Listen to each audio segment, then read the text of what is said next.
Hello there, this is the Shadow Ranger. I haven't done a video in about a week and a half. I've been really sick, a lot of pain, and just wasn't up to doing one. I didn't get to do a prediction video for Hardcore Justice or a follow up video. I might talk about some about it later. But I got a message today from Blackrock316. He had a question, so I decided I would answer it in a video. He sent me this message. Question about Ken Anderson and Sting.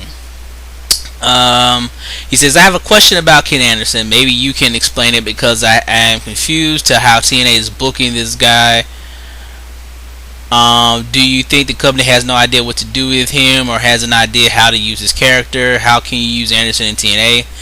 Then he says, think back from the 3-3-11 promo with Sting arrival to TNA to now. Do you think it was worth it for him to come back? Has his run been successful so far in terms storyline wise? Alright, the Anderson's going to take longer, so I'm going to answer the Sting question first, and so it'll be shorter. Yeah, I think if Sting was going to keep wrestling, he made the better choice by coming back to TNA. Because he actually gets to do something, and it seems that he's actually enjoying himself. I mean, when we all saw the 221-11 promo, pretty much all of us wanted it to be Sting. Because ever since Sting became the Crow back in like the 97, we've all wanted to see Undertaker versus Sting. I still do. And the thought of us maybe finally getting that match was pretty cool. But here's the thing. Nash came back at the Rumble. He got that huge reaction. I got excited about Nash being back. I thought that, Nash coming back to WWE, there were some fresh matchups to be done. And then nothing happened. We haven't seen him since the Rumble. He had that stare down thing with Big Show that I thought might have led to something. Maybe them having a match at Mania. But we hadn't seen Nash since, so what happened? And, it makes me think maybe the same would have ended up with Sting. Maybe he would have came in and he'd have done the Undertaker match, and that would have been cool. If it was a Mania's, but, Undertaker would have won, that would have been the only downside to it. But it makes me think, he probably wouldn't have done anything else. We were all thinking, man, I was thinking about all the cool matches I would like to see Sting do in WWE. But after seeing what happened with Nash, it makes me think maybe nothing would have happened. Maybe if Sting came in, they would have just done the Undertaker match. And, a DVD. Sting DVD. Again, Sting DVD would be awesome. But I kind of think that would have been it. We would have got the Undertaker match. Then Sting DVD would do some DVD stuff. A Sting DVD and him talking on other DVDs. It seems like they really weren't going to do anything else with it. So he went back to TNA, he got to wrestle, he's doing some fun stuff, they reinvented his character with this Joker thing, although I think they're kind of going a little overboard with the Joker, they got to tone it down a little bit more.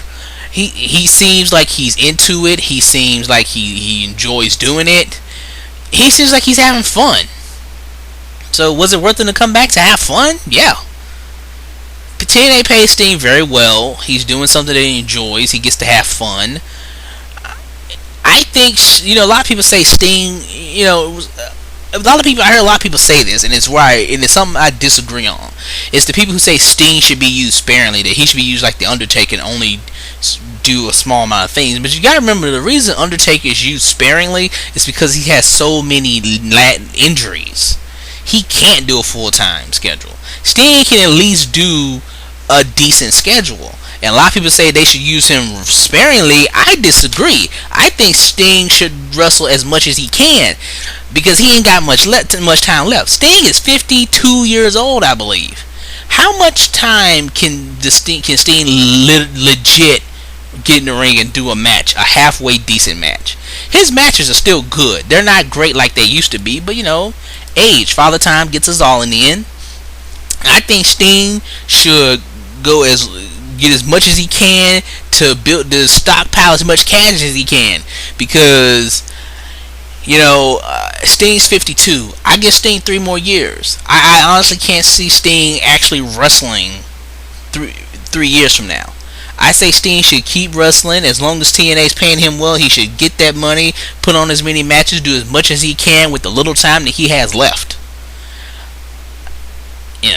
I'd say the same thing for Undertaker if Undertaker didn't have guaranteed money. You know, Undertaker's on a contract where he's getting his money. He ain't got to be there all the time. But I think Sting should wrestle as much as he can because he ain't got much time left. I don't think he can be like Flair, who can be in his 60s and still go out and do a match every so often. I don't agree with the statement that Sting should be a special occasion. He should be like Undertaker. He should only wrestle like twice a year. No, I say Sting should wrestle as much as he can, get that money while he got with the little bit of time he got left, put it away and retire. That's where I am on the Sting thing. And I think he has a better chance of doing that in TNA than he would in WWE. Because the money he would get just to do a one-off match with Taker is probably, they're not going to pay him the amount he would make working in TNA for a couple more years. Because I believe TNA pays Sting 6-figure salary. I've heard over $200,000. I say Sting get that money now. So was it good for him to come back? Yeah. He seems to be enjoying himself. He's reinventing himself. He's a good part of the show. He's a good part of the storyline. When you really look at it, I think Sting made the right decision. If he wasn't going to retire, TNA was the best choice for him. I mean, we still all want to see that Undertaker Sting match. Maybe when he's done, he can swing by WWE. Once he's finally done and hangs it up, swing by WWE, do the Undertaker match to get that big payday, ride off into the sunset. That's what I'd do in his case. I'd stay with TNA until I'm like, okay, it is over, I am done. Retire, swing by WWE, say, Vince, if you're still interested, I'll do the Undertaker match. One time, one appearance, I'll do the job of Taker. Do you want to do it, and what will you pay me for it? If Vince says, well, I'll pay you this and do the match, do that one match, hit the bricks. Next year, come back next year, Hall of Fame, do some DVDs. Sting's got to set himself up like with just him doing TNA for like 2 more years and then doing the Taker match, going to WWE, doing the one Undertaker match and leaving. He'll set him up on a very nice little nest egg for his retirement. And you know Sting's not hurting for money because he's a good dude. He's not like a wasteful guy. He's not the guy who spent all his money on booze and drugs and women and stuff like that. Sting's always he's the type of guy that you know has always saved his money and done well with it. He don't really need to wrestle. Right now, Sting's at the point is like, look, I can still do some decent matches and people will still pay me a good amount of money. Put that money away. You can never have too much money. You never know when there could be an emergency. If Sting at this point can still make him several $100,000 over the next couple years before he can finally have to say, you know what, I can't do it no more, I say fucking do it. Get that money, Sting, put it in the bank, put it in your savings. That's your rainy day fund. That's gonna be enough for one hell of a rainy day. Fucking tsunami day. That's what I'm saying about Sting. Yes, he made the right decision. Get that money, put it away for when you need it. Now, Ken Anderson. I've always thought Anderson was overrated. I think we've learned it in TNA that he is still overrated. He got that asshole thing over, but what else has he done?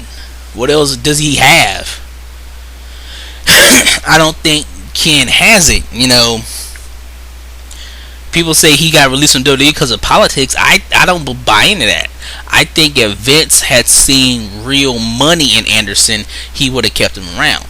I don't care how much backstage political power you think Randy Orton has. If Vince McMahon saw big money in Ken Anderson would still be there. Vince McMahon don't get rid of you if he don't think you money. You know, people always like to say, oh, Triple H is only where he is because he married the boss's daughter. Nuh-uh. Did that help him get some clout? Sure. But trust me, Vince McMahon would not have allowed Triple H to have the push that he has had if he didn't think Triple H was a draw. I don't care who it is. Trust me. If Stephanie McMahon had married freaking Bart Gunn would not be a 13-time world champion right now. Alright?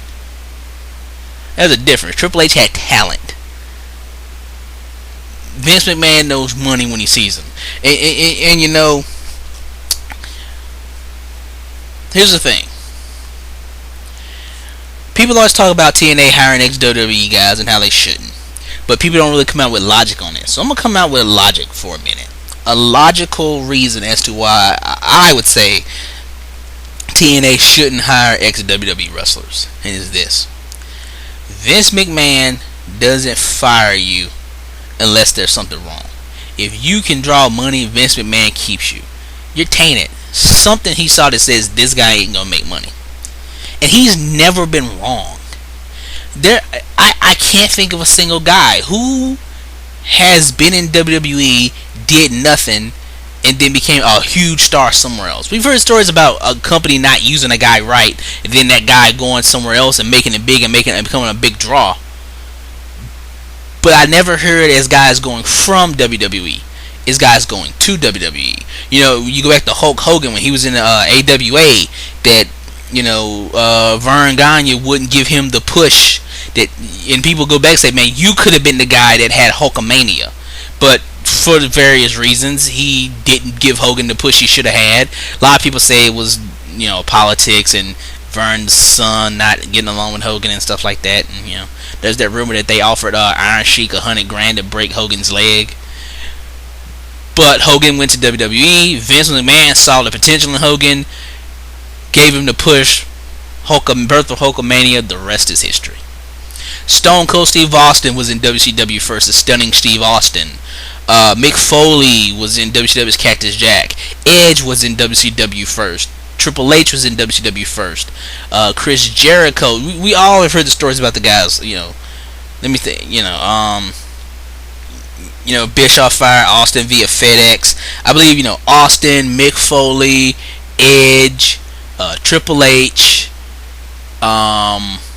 Chris Jericho, Eddie Guerrero. They were all guys that were in WCW first, did not get the push. Some say it's because either WCW didn't see the potential, some say it's because of politics, but for whatever reason, none of those guys got the push they should have got in WCW. They all went to WWE and became mega stars.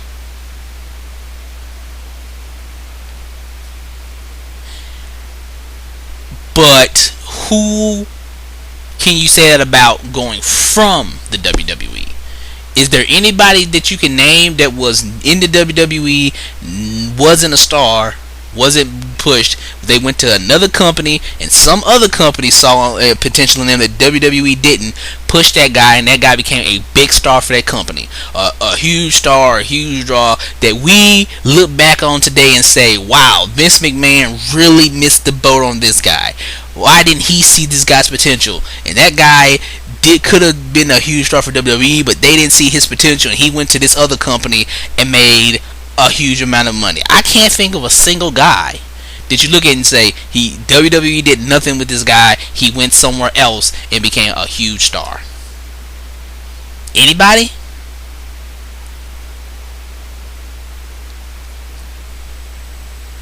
Oh, and before somebody does it, I know someone's going to probably hear me say this and jump up and try to name some ECW guy. No one in ECW was a huge star. They didn't sell tickets. They didn't draw money. People didn't get paid. And in some people, in some stories you hear, depending on what shoot interview you watch, to this day, hey, there's people who never got paid for ECW. So no one in ECW counts. I'm talking about somebody that was a huge draw. That we look back on and say one of the best ever, one of the biggest draws ever. Was there anybody who became a huge draw that Vince McMahon did not see their drawing potential? They went somewhere else and became a big star and sold a bunch of tickets, tons of merchandise, made a bunch of money. I can't think of anyone. He's never been wrong. So the fact that he got rid of Ken Anderson, to me, says something about Ken Anderson to say that he ain't got it. And I agree. I've always thought Anderson was overrated. I've never seen the appeal of him.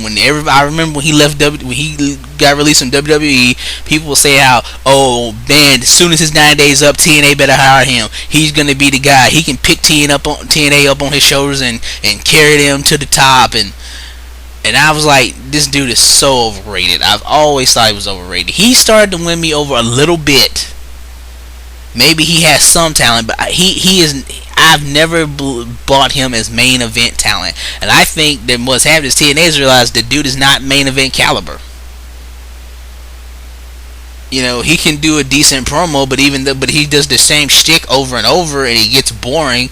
You know, you can do the same shtick on the mic over and over if you can make it entertaining every time. You know, The Rock did the same catchphrases over and over, but he he had a delivery that made it entertaining every time. That no matter how many times he said, Rudy Poo candy ass, or turning some bitch sideways and stick it straight up, it was always fun to hear. It never felt like it was old.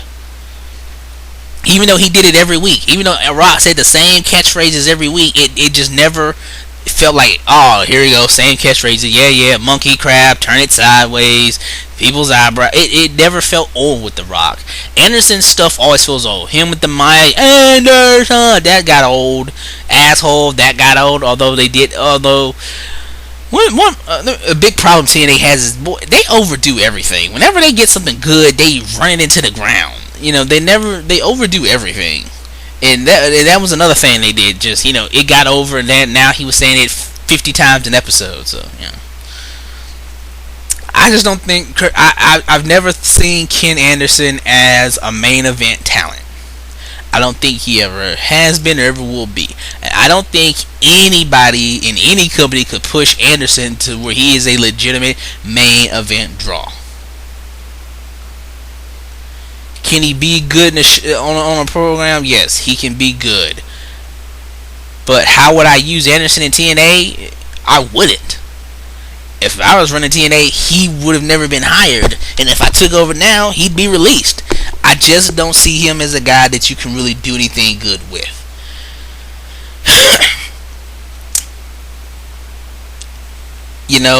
I haven't done any After Immortal videos about Anderson. I have no intention to. But let me take a second and I'm going to hop over to the TNA roster page. And I'm going to look through the page and let me see if I see anybody that I look at and think it would be a compelling or interesting program to have with Ken Anderson. Because I can't think of anybody, but here I am. Let me bring up the roster. Page is loading up, just a second. Check my time here. 16 minutes.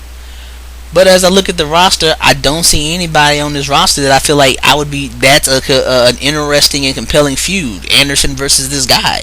Anderson versus Abyss. Anderson versus AJ.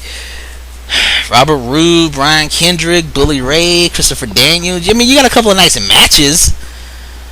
Crimson, Pope, but I mean, who do you look at on the TNA roster that you say I would be interested in seeing him have a feud with this guy, where Anderson's gonna wrestle this guy, say, every pay-per-view for the next 4 to 5 months? Who do you look at on the TNA roster and say, yeah, I'd be interested in seeing Anderson fight this guy 4 times in a row if you gave me a good story with it? He's one of those guys that they hire because of the IWC, who everybody jumps up and goes, the guy gets released in WWE, then everybody jumps up and goes, oh, he was misused, he was underutilized, he was held down, he's great talent, and TNA buys into it and hires him. But he's not. We hear the same thing with everybody, with all these other guys. Chris Masters is going to get hired by TNA, and he's not going to do shit because he's not a big drawing star. Masters is mid-card, enhancement talent, television champion at best. And I'm not talking about TNA television, I'm talking about WCW television title when it was like the 3rd tier belt. He's 3rd tier belt material. Of course, TNA does treat the TV title like a 4th tier belt, so yeah, there you go. But he's not a guy. I feel the same way about him as I feel about Anderson. They'll probably end up hiring Masters because everybody will yell, oh, he give him the ball, let him run with it, he could be a big star, he could be a main eventer, and he will fail miserably because he doesn't have it, and neither does Anderson. Ken Anderson is not a main event material. And if TNA wasn't treating their TV title like a fucking joke, they could have given him, months ago, given Anderson a run with the TV title, and they would have saw that, hey, no one gives a crap that this guy is a champion. And no one did. That's the point. He won the world title. No one cared. He lost it a month later. No one cared. He won it back. No one cared. And I'm not talking about how they booked him after. I'm talking about when he won the belt. Nobody cared. Did any of you actually care? Was anybody out there going, all right, Anderson's champion, this is exactly what I wanted, this is what I'll pay to see, I'll spend my money on TNA because Anderson's champion? Any of you?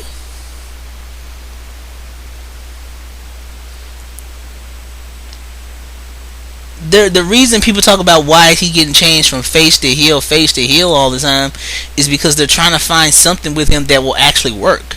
They're trying to find something that will actually make people give a crap about him, but there isn't. No one does. No one gives a crap about him as face. They could have him be face for a while. No one will care. Then they turned him heel, and still no one cared. Look, they brought him in as a heel. No one cared. They turned him face. No one cared. They turned him back heel. They made him tweener. No one cared. Then they tried going full heel again. No one cared. Face, heel, tweener. No one cares about Ken Anderson. It's not TNA's fault. It's not the booking. It's that he does not have the ability to make people care about him. He's overrated. Always has been and always will be. So it really doesn't matter what they do with him. No one will care. He does not. He lacks the ability to make you care. We could book him in the best storyline. And matter of fact, I'll try to do an After Immortal vid, but he doesn't inspire inspiration. See, when I do those videos, I don't sit down and just try to pick a guy and say, okay, I'm going to come up with something. It's inspiration. Those videos are all come from inspiration, where I'm just watching Impact, or I'm seeing old matches from people, or I hear other fans talk about a person that they like, and the idea just comes to me like a little thought. Because I got 2 more I'm working on, and then the idea just comes to me as a thought, right? And then as I think about it, something else comes to me. As I'm watching an episode of Impact, or some old wrestling videos, something else like sticks out to me, like, yeah, that would work with that idea I came up with. It's all those videos came from the people based on them inspired me to write a storyline. Anderson doesn't inspire me. He doesn't spark any creative juice, spark my creative mind. He doesn't get my creative juices flowing. He doesn't matter, and he never has, and he probably never will.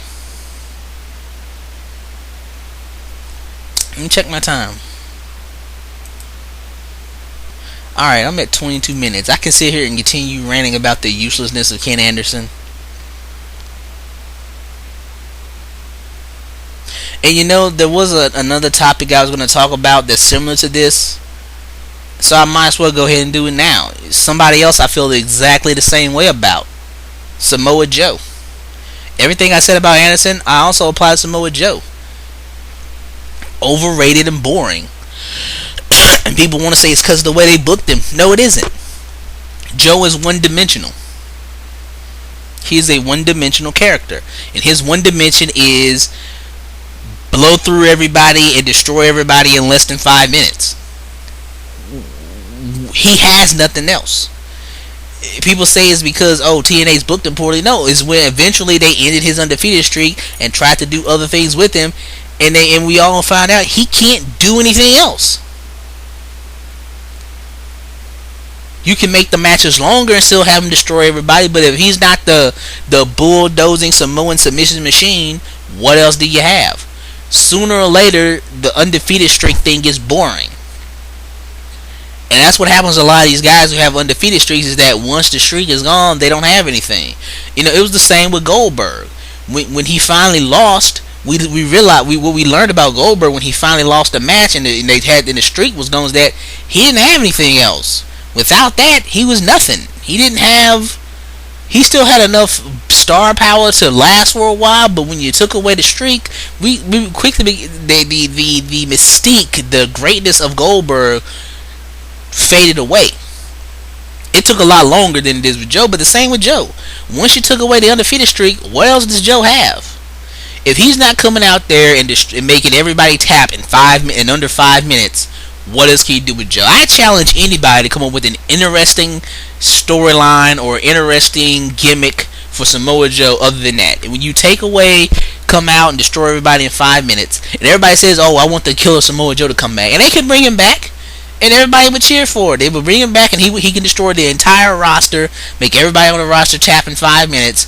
Sooner or later, he's got to lose a match. Samoa Joe cannot go undefeated for the rest of his career. It will get boring. It got boring. It gets boring. It got boring for me a lot sooner than it did for everybody else, but sooner or later, his undefeated streak has to end, because if it doesn't, it's going to get boring. You can't just watch Samoa Joe destroy everybody in 5 minutes, because what's going to happen is he's going to run out of people to destroy and be champion for 9 fucking years, destroying everybody in 5 minutes. No one's going to care about the world title anymore, because everybody knows, well, Joe's just going to make the guy tap in 5 minutes. And then by the time when somebody finally does beat him, it's not going to matter. It's like we're so bored and we don't care. When he gets beat again, no one's going to care. And then he goes right back to square one, which is without an undefeated streak, he's nothing. People say, oh, I heard these rumors about Austin saying WWE should sign Samoa Joe. I do too, just so to prove that I'm right. Because he'll go to WWE, they'll give him an undefeated streak, just like he had in TNA, just like he had in Ring of Honor, and sooner or later he'll lose it, and then they're not going to do anything with him. You might can, put him with the Usos, form a Samoan faction, but that's the best you got. Without the silent destroy everybody and make them tap in 5 minutes or less, Samoa Joe has nothing. He's one-dimensional, and there's nothing you can do with a one-dimensional guy. Samoa Joe left right now. Ken Anderson left right now. I wouldn't miss him a minute, and no one else would either. Oh, the IWC would rage for a minute. They're like, oh God, TNA, how can you get fired, Joe? How could you fire Joe? How could you fire Anderson? And they'll all bitch and complain for a minute. And then the next pay-per-view, TNA will give a flippy floppy exhibition match. Everybody will look at it, go ooh and ah, and no one will be thinking about Samoa Joe or Ken Anderson again. Without the undefeated streak, there's nothing for Joe to do. He doesn't have the ability to do anything else that is compelling. Neither does Ken Anderson. Ken Anderson just has to come up with a new catchphrase. If he can't come up with a new catchphrase, he's nothing. Again, I'll say this again one more time about Anderson. As a heel, no one cares. As a face, no one cares. As a tweener, no one cares. As world champion, no one cares. He does not have the ability to make anyone care about him, and no matter how you book him, no one will care. You could take Anderson, put him in a brand new company with a fresh coat of paint. You could sit him in the Ring of Honor right now. It'll get some buzz, and in about 6 months, no one will care. That's enough ranting on people for right now. I'm already past 27 minutes. And I know some of y'all gonna take offense to that, to what I said about these two. So if you disagree, answer the challenge. Fantasy book me something about with either guy that's interesting. Anderson, anything. Samoa Joe, anything except undefeated streak. Book Samoa, do something interesting with Samoa Joe that isn't Joe comes out, makes people tap in under 5 minutes. I challenge you to come up with something other than that will make Samoa Joe interesting. I challenge you to come up with anything that'll make Anderson interesting. Both guys are overrated. They always have been and always will be. This is the Shadow Ranger. Thank you for listening. Have a nice day.